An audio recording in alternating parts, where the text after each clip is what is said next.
Ya it's a boy nkuko mubizi hano ni kuri Wix TV show. Je muri kumwe ni Mucyo Wix. Uyu munsi twanyarukiye muri Genis kan Kigali nkuko muhazi tuje kureba ibintu bihabera ni seka rusange.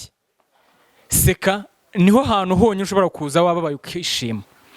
Rero uyu munsi umutumirwa mukuru ni Ben na Chance ariko harimo n'abandi bastari batandukanye.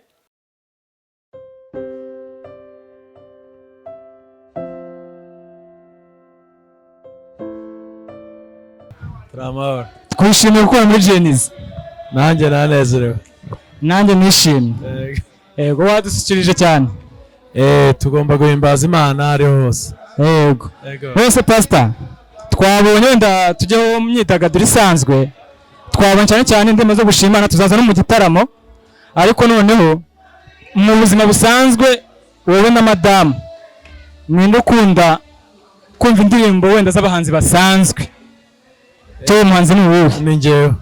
Uwo muhanzi ni uwuhe? Ukunda iyo ndirimbo n'uwo muhanzi? Gusa ntabwo ngubu nkibikora, nabikoraga kera. Yego. Kuko nazo hari indirimbo zimwe nk'indirimbo za Tom Close kera. Tom Close. Zavugaga ubutumwa busanzwe bwo kubaka abantu muri societe, nkumva ndazikurikira zikamfasha. Yego. Reka tubashimire indirimbo nziza zo kuramya no guhimbaza Imana mutugezaho. Ariko ikibazo twababaza umwana w'umusore cyangwa se urubyiruko rukizamuka ndetse narwo rwifuza kugira ngo rube rwatera imbere, ni iyihe nama wamugira cyangwa se n'iki wamufasha nk'umuntu abaye successful mu muziki? Icyo namugiraho inama ni ugukora. Ugakora. Iyo umuntu akora cyane ugera ahantu cyane cyane mu buhanzi. Iyo ukora cyane hari ahantu ugera breaking through. Bigakunda iyo uri umuhanzi. Pastor, mwari mu gitaramo mwavuze ku ndirimbo enye mwagiye muhimba mu bihe bigiye bitandukanye ndetse muzihimbira abana banyu. Watubwiraho gato kuko wari uri hanze ntabwo yabashije kumenya nimba hari izindi ndirimbo mufite ariko ahandi ushaka gukora inspiration. Mu by'ukuri twebwe ngendo mu Kristo. Nukuvuga ngo inspiration za mbere z'izo ndirimbo nababwiye zagiye zituruka mu bihe twabaga turimo tunyuramo.